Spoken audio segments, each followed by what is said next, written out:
O dia 23 de junho de 1970 será marcado para sempre na história de Recife. A data, porém, não remete a um fato positivo, mas se tornou marcante por conta de toda a lenda que começou a partir de então. No dia em questão, o corpo de uma menina foi encontrado na Praia do Pina, pelo vendedor de coco Arlindo José da Silva. Na época, foi relatado que a vítima estava com o rosto cravado na areia e suas mãos estavam atadas. O misterioso crime cometido na década de 70 se tornou uma das maiores lendas do Pernambuco. O caso gerou uma enorme comoção entre os moradores da capital pernambucana, se transformando em um grande mistério. Em um primeiro momento, Arlindo chegou a ser preso por ser suspeito de ter cometido o crime, mas logo depois acabou solto. Eu sou o Sidney Góes e você está no Placebo. Vem comigo, que no caminho eu te explico.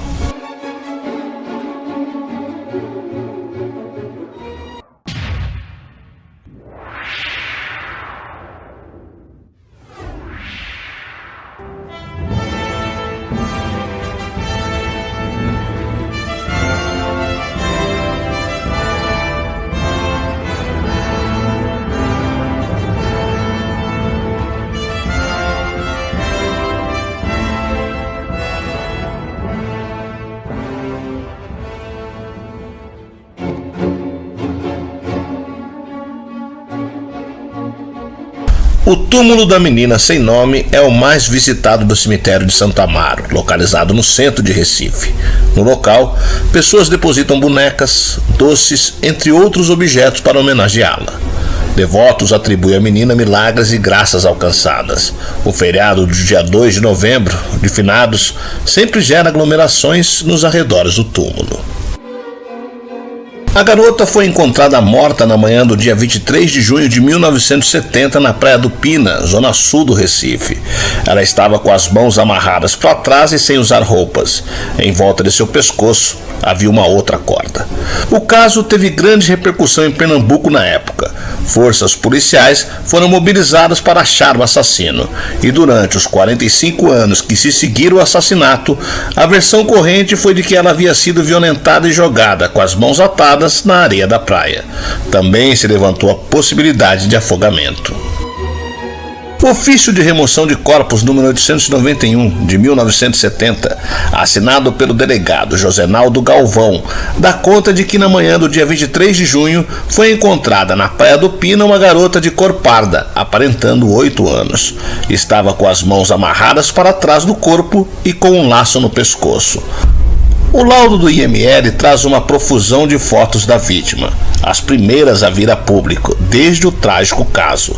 São 8 fotografias, todas nas revelações originais. As imagens dão rosto à menina sem nome e a mostram ainda amarrada, sobre a mesa da perícia. Os detalhes das marcas no pescoço e na face também são mostradas nas fotos. A expressão de desolação no rosto da menina denuncia o sofrimento provocado pelo agressor antes de sua morte. Segundo o documento, às 14 horas do dia 23 de junho foi realizada a necrópsia, na sede do Instituto de Medicina Legal. O laudo ajuda a elucidar parte do mistério que envolve a garota. Ela não foi estuprada, nem morreu por afogamento.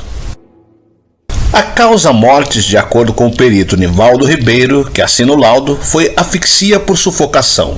A asfixia foi produzida por meio misto, constricção incompleta do laço no pescoço e aspiração de grãos de areia, diz o texto. O indicativo de que ela foi amarrada e sufocada com a face na areia da praia. A morte ocorreu entre 20 e 21 horas do dia anterior ao que ela foi encontrada. A vítima não apresentava lesões de defesa, prossegue o perito, o que demonstra que ela foi amarrada antes de ser morta. O documento descarta a tese de abuso sexual. De acordo com o laudo, o ímen da garota estava intacto e não havia quaisquer lacerações no ânus.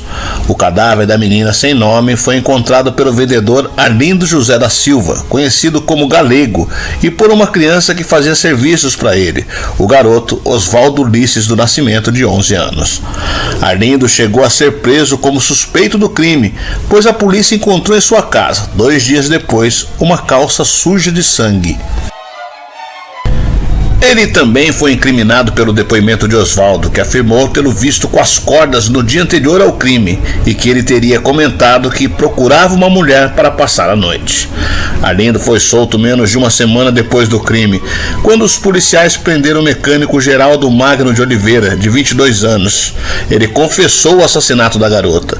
Em seu depoimento, Magno conta que sempre via a menina perambular sozinha pelo Pina e que lhe teria oferecido a quantia de 5 cruzeiros para que ela passasse a noite com ele.